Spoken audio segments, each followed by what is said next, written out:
Greetings, friends. Today is our very first ever Astro-TA-Macro, where time meets price. I'm so excited to launch this new monthly series. We're going to be bringing together astrology, technical analysis, and macro to explore cycles and price action across various assets in the financial markets. Today, I have joining me three brilliant minds and some of my favorite people that I've met in the financial market space. Jared Johnston, macroeconomist for the Trade Travel Chill crypto community. Blair, creator of Time Trades, AI software. And Dale Pinkert from TradeGate Hub, known as Coach, who's been teaching traders how to navigate markets for years. Hi, everybody. Welcome. Great to be here, Margo. Good to see you. Nice to meet everybody. Likewise. Thanks for bringing us together, Margo. That was a great idea. Absolutely. So basically what the aim of this episode and the episodes that will follow is that I'm going to go over a few of the key astro events and how they correlate. And then Jared will cover how they correlate with the macro environment. And then we'll kind of all weave together the technical picture and price action setups that go along with it. This series was inspired by AMAs that have turned into full monthly webinars that Jared and I do in my Discord, actually, where I start with doing a fully detailed analysis of the astro events that are happening in a month and what we expect, how that to affect the markets. And so from there, it just seemed like after I had some great sessions with Dale and Blair, like, let's bring us all together and see what we can synthesize. So let's do it. Let's jump in, friends. I thought I'd kick it off by just going over a couple of the key astro events because there's a lot. February is action-packed, actually. But since we're trying to keep this to about an hour, I thought I'd pick the highlights. And for February, the big highlight is eclipse season. So we have eclipse season, and then the other really big event that's going on in the background, it's been kind of a long-running theme, but the acute actual event is going to be the geocentric Saturn-Neptune conjunction on the 20th of February. So I'm going to screen share a few charts, and I'll just talk about what I'm seeing from an astrological perspective about eclipse season, and then we'll just go from there. All right. So, screen share. Oops. There we go. Okay. So this is an astrology chart for anyone who's not familiar. And the little symbols here are the planets, and we've got the zodiac symbols around the outside. And then from the geocentric perspective, we get the houses around the inside. And each one of these placements kind of has a different and unique meaning. And so in financial astrology, I have kind of two different ways of looking at things. I have an interpretive lens that I look at, but then I also have a very technical lens where I take actual planetary events and put them on price charts. And that's where I lean into for the financial markets. But I think that the interpretive piece is important too, because it can give us some insight into what's going on in the energy out in the world and how that's affecting people. And people are largely participants in the markets. So astronomically speaking, from a planetary geometry perspective, eclipse season will open on February 9th, 2026. And that is from, I say, a planetary geometry perspective because it basically, we can define an eclipse season in two different ways. From the planetary geometry standpoint, it's when the sun comes within about 18 degrees of the lunar node. And the eclipse actually occurs, or an eclipse can only occur when a new or full moon aligns close enough within a roughly 12 degrees of that node.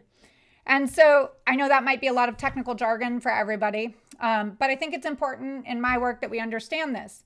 So Blair actually has another way of looking at eclipse seasons, and he uses nodal speed. Blair, do you want to say a little piece about that? Yeah, sure. It's a little hard to explain, but in effect, you need to. It's a good, I guess, way to wrap your head around what's happening with eclipses, and During an eclipse, it's really the interaction of three bodies. There's Earth, there's the sun, there's the moon. And what happens is they kind of get somewhat gravitationally locked a little bit, and the node slows down. The node moves in an 18.6-year cycle, but during an eclipse, that movement kind of slows down due to this locking phenomenon of those three bodies. So you can actually really see it on a chart of the speed of the true node. And that's kind of how I define eclipse season within the time trade software, is based on nodal speed. Awesome. Could I ask you guys from a former floor trader Yeah. that during this eclipse season, when is the lunar and when is the solar? And if my memory serves me right, on the lows that we had in April on Liberation Day, there was some astronomic event because I was telling people to buy down there. I'm not sure if it was an eclipse or something, some lunar full moon or something was happening around the 4th. And have you noticed that you could get a turning point on the first one and it can complete on the second eclipse within the eclipse season? Or have I been imagining things? Those are some great observations. Well, one of the things that I've noticed is in the US equity markets during eclipse season, and actually we could just throw up here, Blair has an awesome tool in his toolbox with time trades that you can quickly put eclipse season on your charts. And I've actually just drawn these boxes using his tool to represent them. But if we go back and look here, Dale, no, you're definitely not imagining it. That was eclipse season back in April of 2025 there. And we had, I just looked up the exact date for us. It was March 29th. We had a partial solar eclipse in 2025. So that was just a few days before that major reversal on April 7th. Okay. Yeah. Well, look at that. And just as the node started moving again, that was the week at the bottom, right? Yep. So the end of that eclipse season is the end of that period of very slow or stuck nodes. And that aligns very nicely with that bottom, that week of April 7th. Yeah. Yeah, and the upcoming eclipse on February 17th is another solar eclipse. It is. Yeah, it's leading. So this time we have the solar eclipse on February 17th, and then we have the third and final total lunar eclipse, otherwise known as a blood moon. And that is that March 3rd? Hold on, let me verify my date. Okay. So the solar leads. The solar leads right now. Yeah. Okay. It's not always that way. It is. It's March 2nd or 3rd, depending on where you live in the world. And that blood moon cycle is actually it's got a powerful cycle on the Bitcoin chart.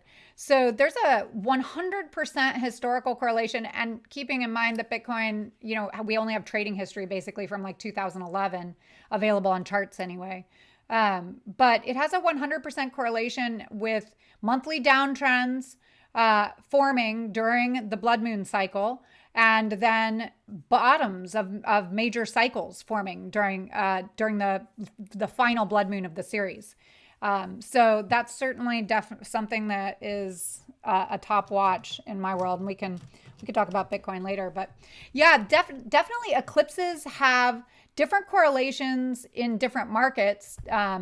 And then, each eclipse is a little bit unique too, depending on what its geometry is and what planets it's triggering as well.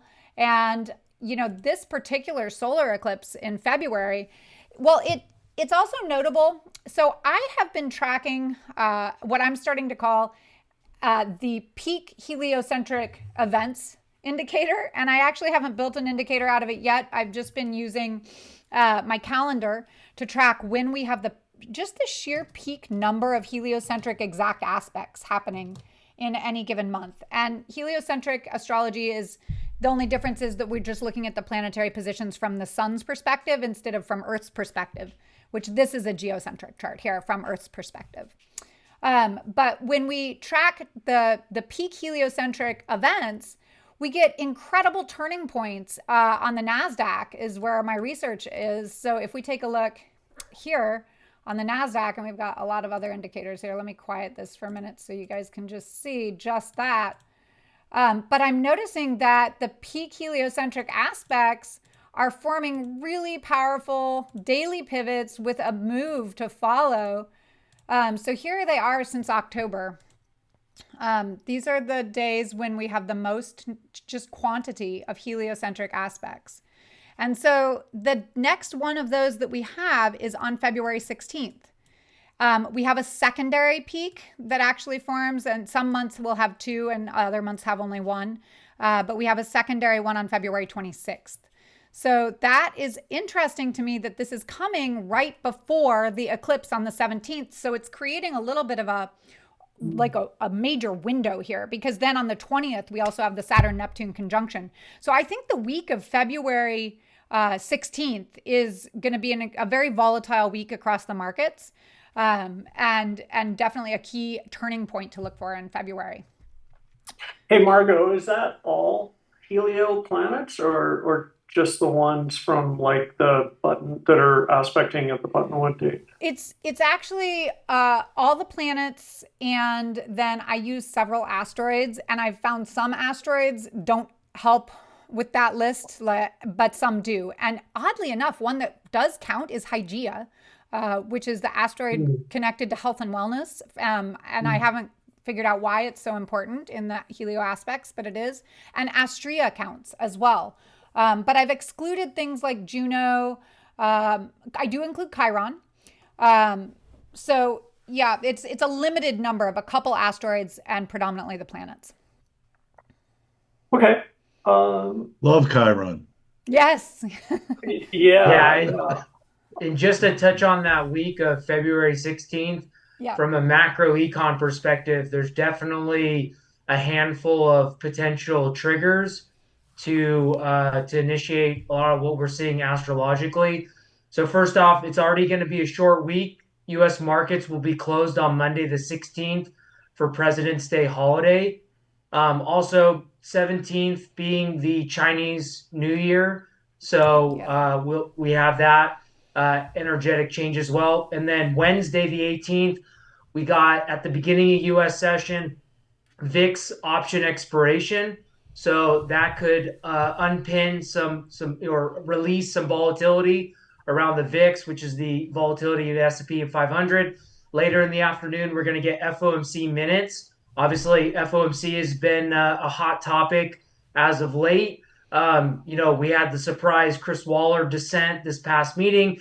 Was that so he could stay in the race to be the next Fed chair? Obviously, we know the new nominee is Kevin Warsh at this point. But we'll get the minutes. Will there be any details that will get the market moving? But most importantly, Friday the 20th is U.S. stock option expiration. And if we go back to last year, and I know Dale is such a good historian with markets, last year that initial move down in markets into that April Liberation Day low started on the February OPEX day. And also, if we go back to February 2020, it was that option expiration that started the decline into the COVID bottom.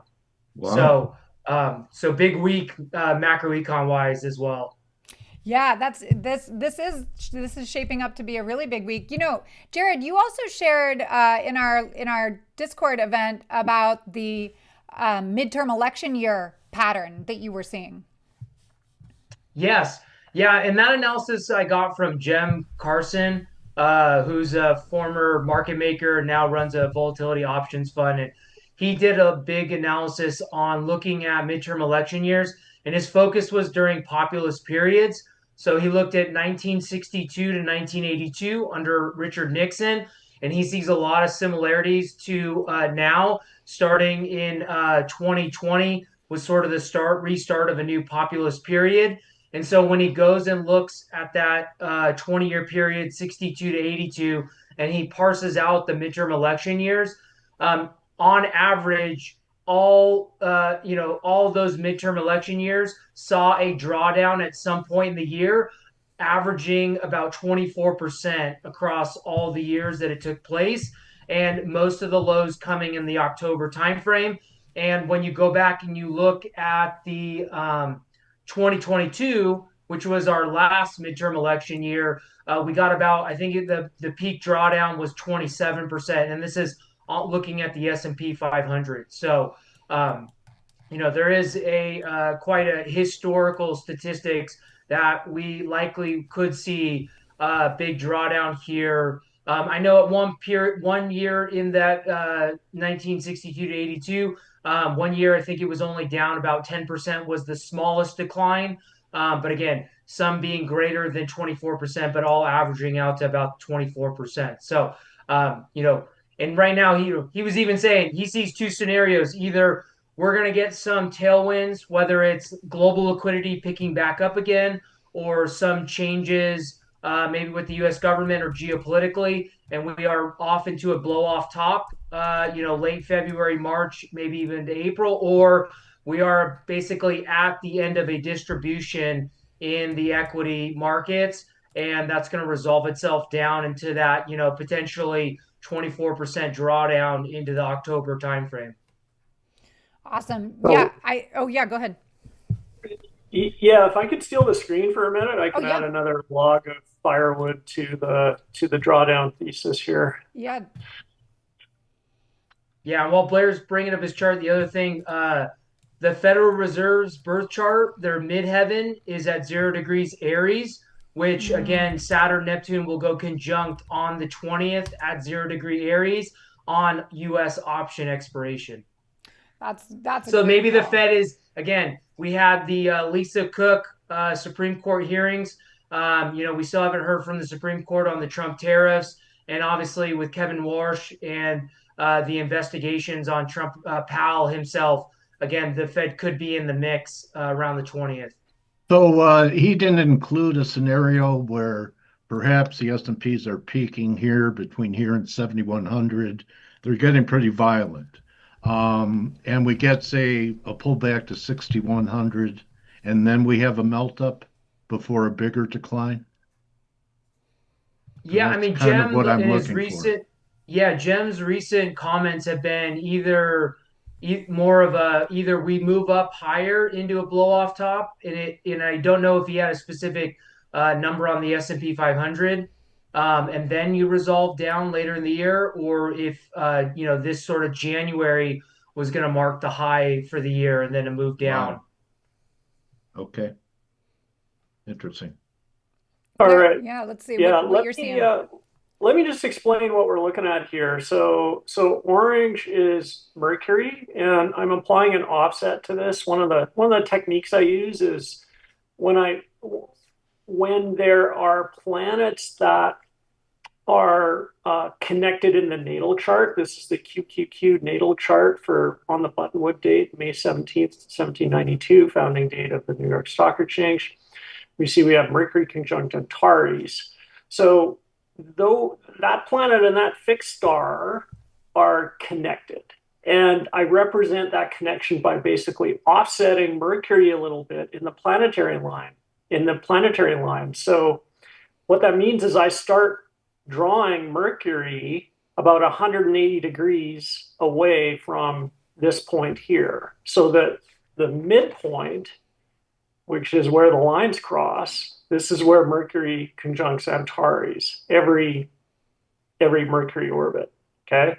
So what's interesting is you can see down here at the April low, right? We had Mercury basically conjunct Antares at the middle of its orbital cycle. And this blue line is Earth conjunct Chiron, or Earth Chiron synodic. And again, I do that because Earth and Chiron are connected on the Buttonwood date, right? So this is how I select my cycles. And what's fascinating here is if you look for some symmetry around this date, you'll notice that both Earth Chiron and offset Mercury hit their midpoint on the same day. And this is like the symmetrical middle of this entire bottoming structure in April, okay? So when you count equal number of days before that midpoint, and after that midpoint, you get both lows on either side of this dual midpoint. So while there isn't like a dramatic V bottom on this day, it identifies the middle of that structure. So the point is, these lines, the blue line, which is Earth Chiron, and the orange line, which is offset Mercury, are important. And when we scroll forward, okay, we can see here how offset Mercury resetting marked the low in November, okay? Offset Mercury was the resistance coming down from that high in late October. And offset Mercury is again resistance coming down. And Earth Chiron was resistance going up, okay? And look at this. We're talking about that week. February 18th, Wednesday, February 18th is when offset Mercury resets, okay? So that's when it starts a new cycle. So to wrap it all up, I've got a bearish bias that's invalidated by separation above this descending offset Mercury line. Mm-hmm. You know, perhaps so maybe Monday the 23rd could be the start of a big move. And perhaps what's happening vis-a-vis silver is we have deleveraging going on across the board because margin has been extreme. Mm-hmm. And the greedometer is at pretty extreme greed, kind of the opposite of where Bitcoin is now. So maybe we get a flush to 22.5 in NASDAQ into that time frame. Look, things could happen in a hurry. We know we had, what was that, a 10 sig event in silver? Mm-hmm. And I'm curious if there was anything astronomically that had you guys thinking about this. I mean, it's a major move, and I think there's a lesson in what to do when you have a parabola, because there still are parabolas. Micron looks like silver right now if you look at Micron. Do you want to share your screen, Dow? Go ahead. Here. Excuse me? Do you want to share your screen? Do you have Micron? Oh, no, go ahead. It's okay. Okay. Go ahead. Yeah. Oh, there's silver. Yep. Yeah, so were there any tip-offs? To me, it wasn't astronomic. The gold-silver ratio was my tell because silver continued to make new highs without the gold-silver ratio making new lows, which was the first time during this whole advance. And it was already a reversion to the mean trade from 110 to almost 48. So we almost got back to where it used to trade 20 years ago. So I think that this may be a foreshadowing of what could happen and shows maybe the fragility of market structures when you could have moves like this. No, you're right, Dale. And I was not managing this with Astro either. I was managing it with this grid of harmonic prices here. And this is kind of a newer addition to my toolkit. But basically if you look at the start times and end times of this grid, it's anchored in the last bull run of silver from 8 to 49, okay? And then when you expand that in price and time, 16x, you get the red lines, okay? And then because it was blowing up parabolically, it was really just a matter of, okay, it's gonna crash eventually. This is not sustainable. It's just a matter of kind of ratcheting up stops to each red line as it gets above and stays above, to use, the phrase from our friend Ben Maldonado, that's his mantra, right? Got above and stayed above. Mm-hmm. Got above and stayed above, and oops, no. It was just a matter of ratcheting up the stop as this thing just blew off parabolically. Yeah. Yeah, I actually did. I was tracking some Astro, and I was about a week early. I could show you guys some pretty an astounding thing if you want to see real quick here. Let me Let me bring this over here. This on the inner wheel, so you can put two astrological wheels together. And on the inner wheel is where the planets were on the silver all-time high, January 21st, 1980. And that all-time high had a Sun-Mercury conjunction at 0 degrees Aquarius. So one of the primary cycles that I use is called an apparition cycle. And they're not the easiest or most obvious things to find with some planets. With Venus, it's easy because Venus has a well-known 8-year cycle where it returns to the same place in the sky that it was 8 years before, roughly, within a few degrees. But for Mercury, it has a very elliptical orbit, so it doesn't have a reliable pattern. But when I saw this 1980 chart, I immediately realized that we were about to have a Mercury-Earth apparition cycle revisit here.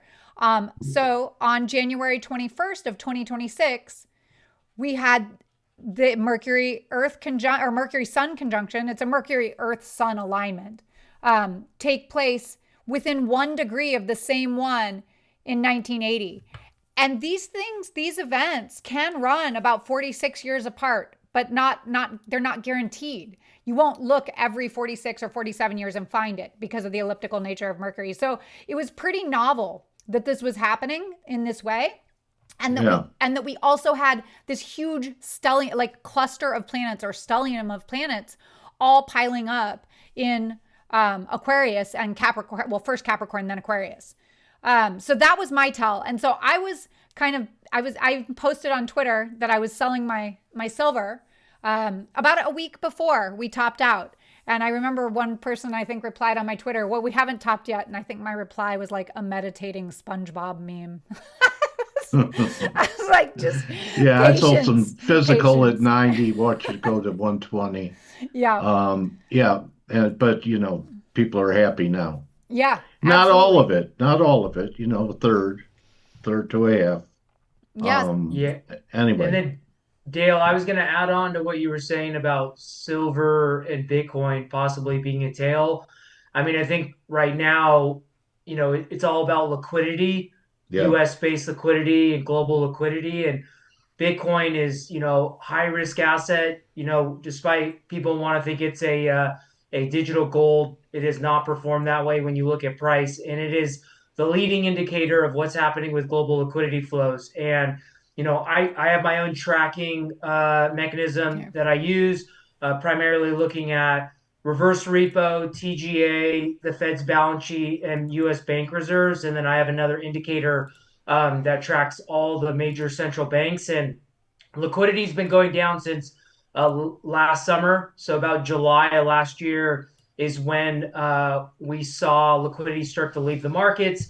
And then again, Bitcoin topped in October. And now, coinciding with, and this comes from the work of Mike McGlone, who's the commodity analyst at Bloomberg, talks about that, late in the credit cycle. And then I also think about Michael Howe, Cross Border Capital, who's a liquidity expert as well, talking about commodities, especially metals, due late in a risk asset bull market.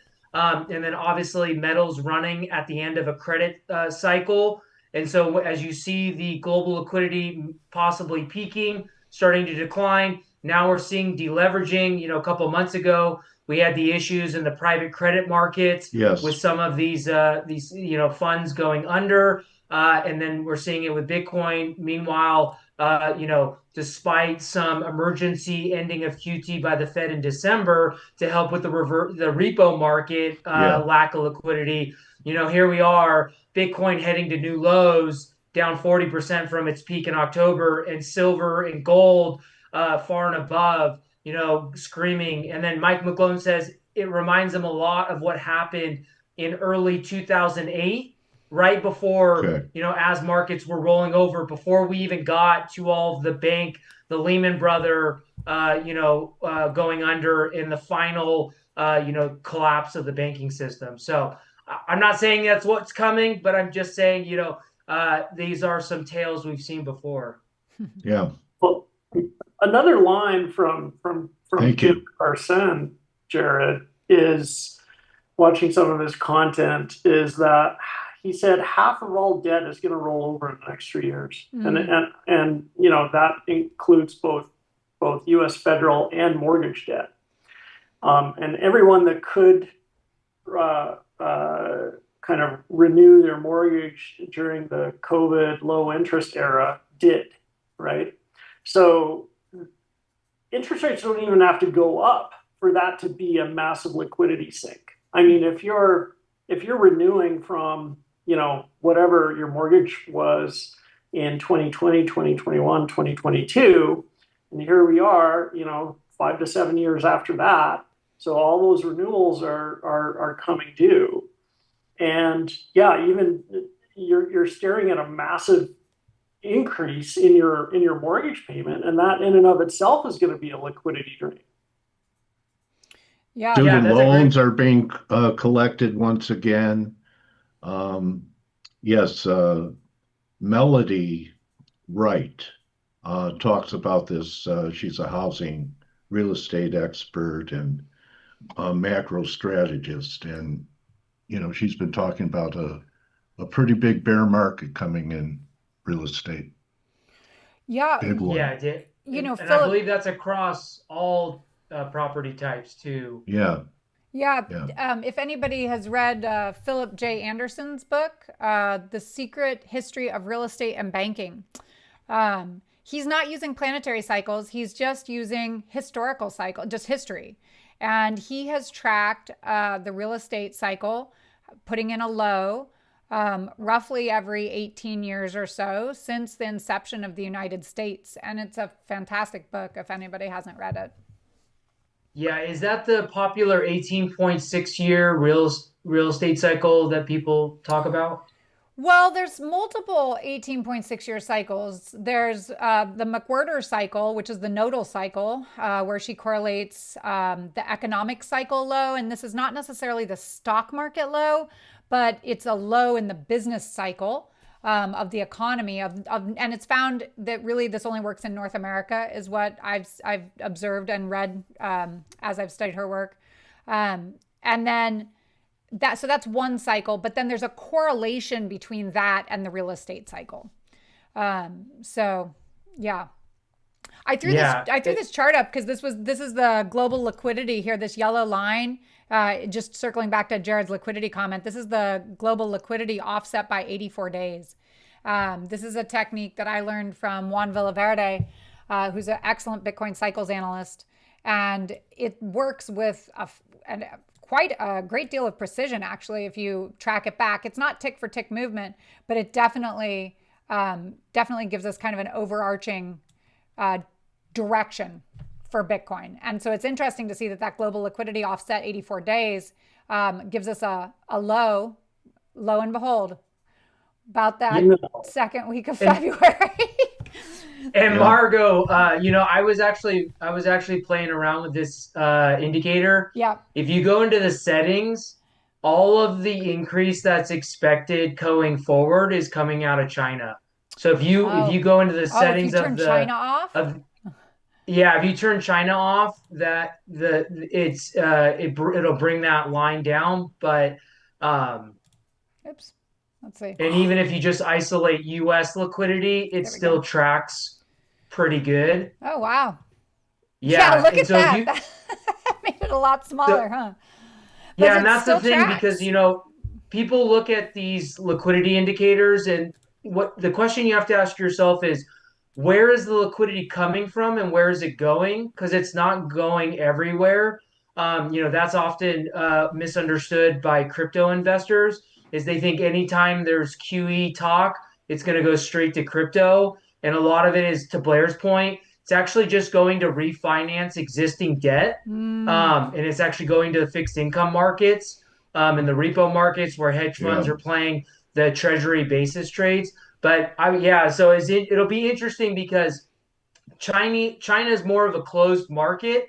So a lot of their liquidity is staying in their own economy, staying in their own banking system, their own bond markets. It's not spread broadly, where most of the financial liquidity has been coming from, especially in the U.S., like stocks, and even in crypto at some point, has actually been coming out of Japan. So ever since we got the newly elected, prime minister, they have been more of a monetary easing position. Obviously, I think Dale, you talked about it this week already. We're a couple days away from an election in Japan.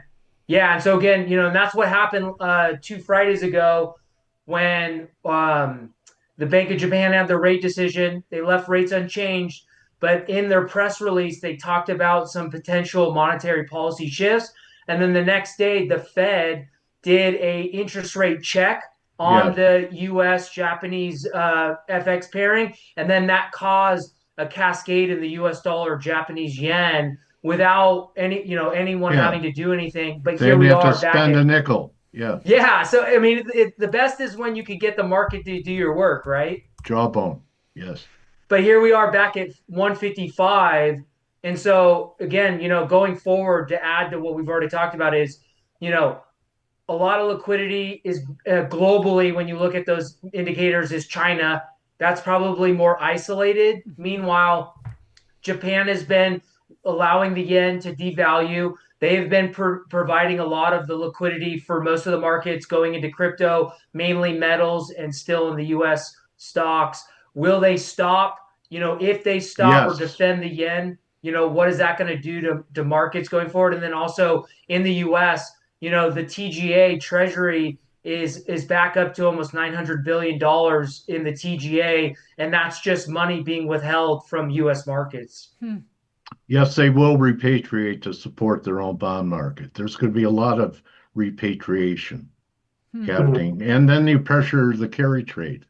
The carry trade with the yen, the only thing that made it work the last year was a depreciating yen, because rates should have killed it. But because the yen was still declining, the carry trade stayed alive. If you have high rates and then an appreciating yen, the yen carry trade will unwind. And that will create some program selling in all kinds of different assets, because that's what they're doing with the carry trade. They're not sitting in cash, they're buying things. Right? So, and what are you seeing when you look at the DXY chart going forward? I think the reason I'm bullish is because everyone got taken out at 96.20 on a major trend line break, and then a day almost within the same day was trading above their stop levels the next day. So I'm constructive the dollar.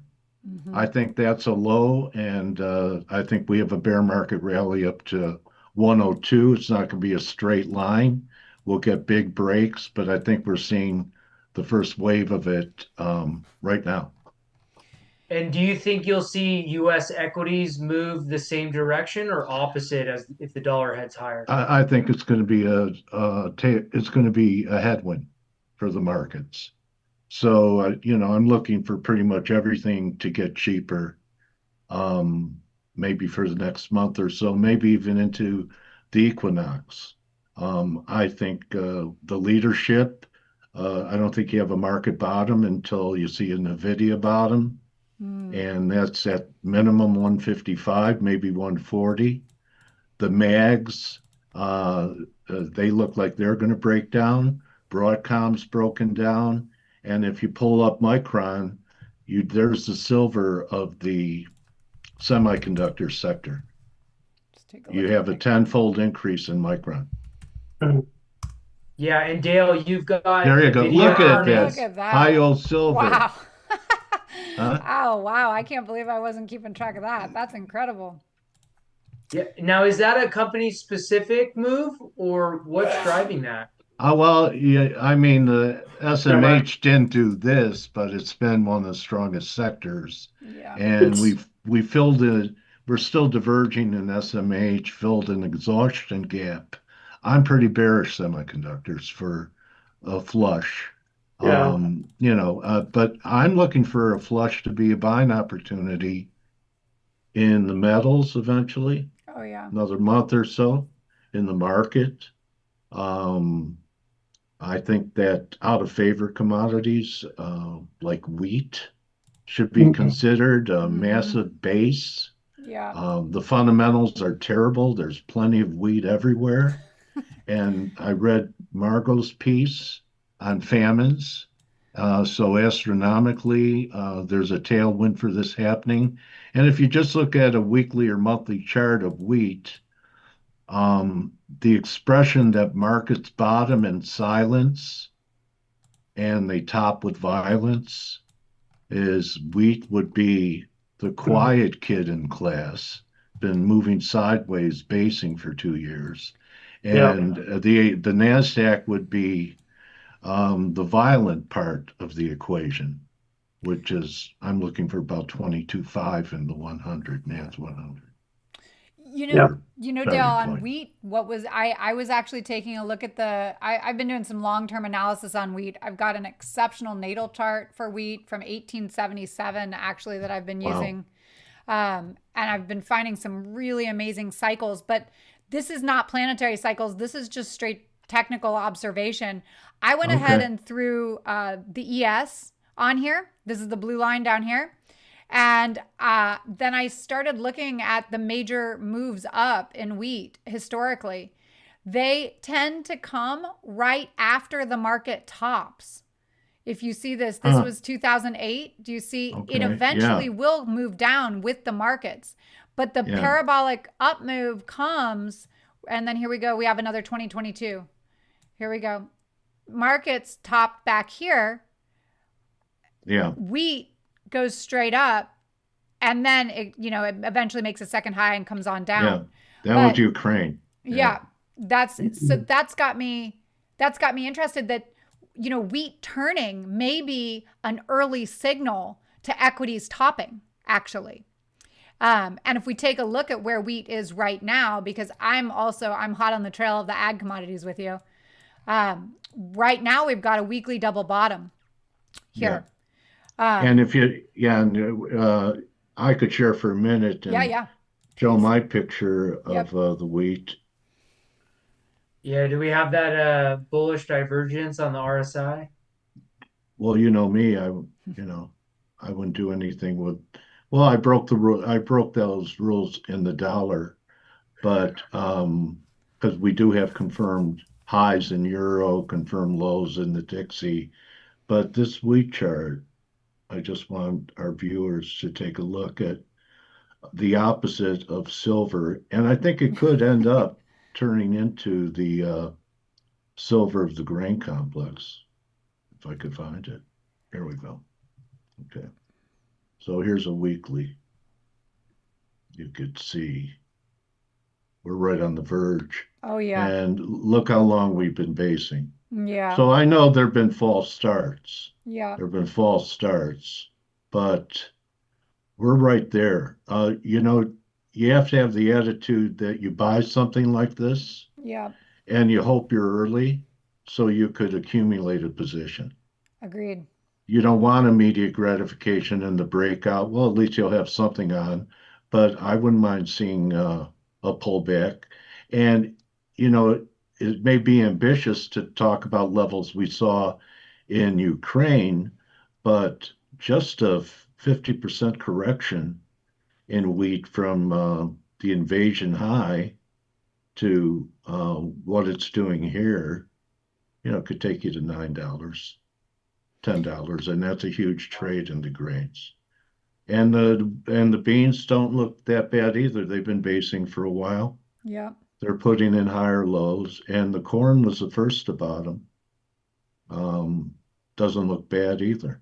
So you know what? These are all biblical commodities. I don't think they grew corn or soybeans, but Joseph is my hero as far as being the best commodity trader that ever lived. So I'm saying fill your storehouses. Yeah. I love it. Yeah. Do you and track that ETF DBA at all? Yeah. Yeah. That's a good way to go with DBA too. Yeah, I like the So, broad-based exposure. And if you take a look at it on the weekly and monthly chart, it's forming a really nice tightening range on the weekly and the monthly. That should be a real nice break. and talking about Bitcoin, I teach this formation to a lot of people know it now. It's a 3 drive to a top and bottom formation. And we just completed one here in Bitcoin. I'm not endorsing this as being the bottom. I thought we would trade under 70, but I wouldn't be short now. You see, you have a confirmed low here. Yeah. You have divergence, but I don't take divergences unless they're above 30. This is close enough, although Ethereum looks better because look at the RSI structure is stronger. I think Ethereum is a better option for crypto for this year in general, if you just from a Chinese astrology perspective. Yeah. Bitcoin's in the enemy year once we transition into the year of the fire horse. And that's not the case for Ethereum. But okay. Yeah, I think I've never been on a fire horse, Margo. I hope that the saddle is padded with anyway. Awesome. You guys, it's interesting. Yeah, this has been great. Let me quickly share something interesting. Going back to silver here. Yep. What's interesting to me is where it stopped. Okay. Yeah. Yes. So these white lines are drawn at powers of 1.618. Okay. So they're like Fibonacci spirals. This one here is it's at the 76, it's 1.618 raised to the power of 9. Yeah. Wow. So from a numerology perspective, it's really interesting because you could look at this as really just a back test of this key dip level. Well, what's interesting too could end up being that. What's interesting too is that 9 is the completion, right, in numerology. So it's fascinating that it blasted past that completion and then it was like, well, I'm going to come back and test it. There you go. Yeah. And while we're on the topic of numbers, the Bitcoin high, 126,000, 1.26 is the cube root of 2. Oh, good. Yeah. So that's some Robert Edward Grant work. That's some Robert Edward Grant, and it's actually Greek mythology too. Yeah. Because the Greeks were trying to figure out how to defend Athens from some invading horde, and they went to their god, and the recommendation was figure out how to double the size of this altar, double the volume of the altar. So the thing about a cube root of 2 is if you want to double the size of a cube, you multiply each side of the cube by 1.26. Right? And that will result in double the volume of that cube. So fascinating to me that is right where Bitcoin stopped. Have you guys heard that it's the 47th anniversary of the Islamic Republic on the 11th? And President Trump is our 47th president. And do you know? Look at, be aware of the day. 47 and I'm sure Margo's go ahead. Sorry, I'm sure Margo's done it, but in astrology, you can put the planets on the map of the world, and for that solar eclipse, you'll have lines going through Greenland and Iran on that eclipse. Yeah, a couple of targets, huh? Yep. Yeah, okay. I was going to say 47 is also the Mars operation cycle, 47 years. So what that means, did you just say, you said the Islamic chart? Iran's the Islamic Republic, 47th anniversary. I would need to pull up that would mean this is their Mars return. Mars, of course, ruling conflict and, all things martial. That's very fortuitous, I think, of our current state of affairs. I think WTI looks good. I've been milking it, looking for 78. All we had was a little normal pullback on Monday when everything got hammered. So yeah, go ahead. Dale, do you see this for oil, a bear market rally? Yeah. Okay, so just this short term. It's a geo thing. If we start closing over 80, I'll change my mind. But that's a target for the trade, and it could still be a corrective pattern. And then we could still see 40. the majors are telling us that they don't think that oil is going down, and if they do, they don't actually care. If you look at like Chevron and Exxon, wow, they're way up. And I've been really hot on the trail of oil. I wrote my 2026 forecast book, and we have some major outer planetary transits happening that are long running transits over multiple years that are correlated to supply expansion and grid expansion. So I've been looking at, last year I was actually, rig was my favorite offshore producer. I got in a little bit early on that one, but I'll be curious to see what oil does over the next year. So I just went green because I just did some analysis of XLE using the natal date here, December 22 of XLE. We have Venus, the planet of money, conjunct Neptune. So very simply, we put that Venus-Neptune synodic cycle on your XLE chart, and it decodes XLE like a book. It's like this is crazy. Look at how the midpoints are major pivots. Look at how the vertical lines that are end of cycles are also important. So we're coming close to the end of a cycle with the vertical purple line. Mm-hmm. February 20th. Oh my gosh. You can't make that stuff up. You can't make that up. I know, right? And that's the last time the midpoint to the end point, the move was down. Okay. Looks like this time the move from the midpoint to the end point is up. Alternation. Yep, alternation. You can see this beautiful kind of X. I mean, it's a little ragged, but it did get there. Or not an X, but a V, I should say. Just simple stuff. Once you get that natal date in there, this is the starting point of the cycles. And you can just trade it from there. Such great work, Blair. That's such an awesome system. I love it. Yeah, and XLE's been the top S&P sector ETF so far this year. As of last week. Yeah. Same thing in Exxon, which is even more crazy. So there's two major cycles on Exxon. Yeah. And when they sync up, they're the start of big moves. Okay. So the green arrows indicate where both of these cycles sync up. The last time we had them synchronize was over here in 2011. Okay, and Exxon went from like 60 up to 105. Okay, so that's that. You can see the vertical line here is actually two cycles. There's two of these planetary lines here displayed. When they both come together, this is a massive low over here, and price blasted from 60 to 103. And then over here, January 6th, that's where the two midpoints came together. Price back then was 117. We're now 143. Yeah. So, again, this is it blows me away how easy it is to decode these price charts when you've got that ability to overlay the natal cycles. Time and price, baby. Well, also the narrative, a lot of people feel that one of President Trump's victory has been low energy prices when everything else has been going up.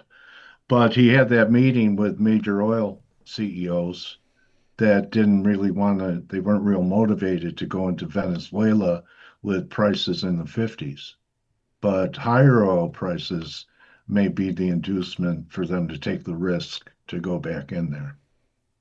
And also Argentina is a major wheat producer. So there's something that could go wrong. That's interesting. Okay. Yeah. So just something to keep on the side.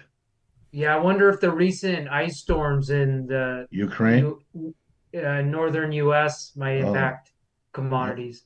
Good. Anyway, you can't eat gold. Nope. Right? So, and they call beans protein gold. Right? And wheat is amber, almost the color of gold. And corn is yellow, like yellow gold. It is. So you could trick yourself into being long grains and still think you're in gold. And maybe it becomes the next gold. Just got to wait a little while. Yeah. You guys, this has been so awesome. Thank you. I look forward to the next one already. Yeah, I wasn't sure I'd fit in with you guys, but I learned and I wrote down a lot of things. So, whenever I talk to someone, whatever side of the mic I'm on, I always learn. And I've learned when I've interviewed Margo, and I want to thank you guys for sharing your stuff with me because it just gives me more to consider. I say keep an open mind, it'll keep your account open. Indeed. Wise words. Yep. Yeah. All right, everybody. Do you want to tell the viewers how to find you? Sure, I'll go time-trades.com. Oh, and everything I showed is available in a trial. So sign up, check it out, kick the tires, let me know your thoughts. Okay, well, I have a Discord room. We don't sell a subscription. It's sponsored by a broker. So their aim is support traders, teach traders. Doesn't cost anything for them to transfer or open an account if they're traders anyway. And you could find me on Discord, and I have a YouTube channel for YouTube, tradegate.com, and I'm Forex Stop Hunter. So I know where, Blair, I know where your stops are, and Jared, and even you, Margo, I know where you place your stops. Yeah, and if anyone wants to find me, I'm the economist inside Trade Travel Chill. It is a crypto education company. It's a proven system run by a fabulous woman who's been trading for multiple cycles, very successful. So I'm in there sharing my macroecon knowledge, or you can find me in Margo's Discord. I hang out in there as well, and then I join her for AMAs. Absolutely. And if you're interested, you can join my Discord either directly through Discord, and there'll be a link in the comments below, or through Patreon, whatever you prefer. I'm at Margo Amala at Margo _Amala. Beware of imposters on Twitter. And if you're interested in readings, I do individualized readings and trading technique consultations as well. So you can book those at margoamala.com. All right, everybody. Until next month. Good hunting. Bye. Thanks. Adios. Bye. Bye-bye, guys.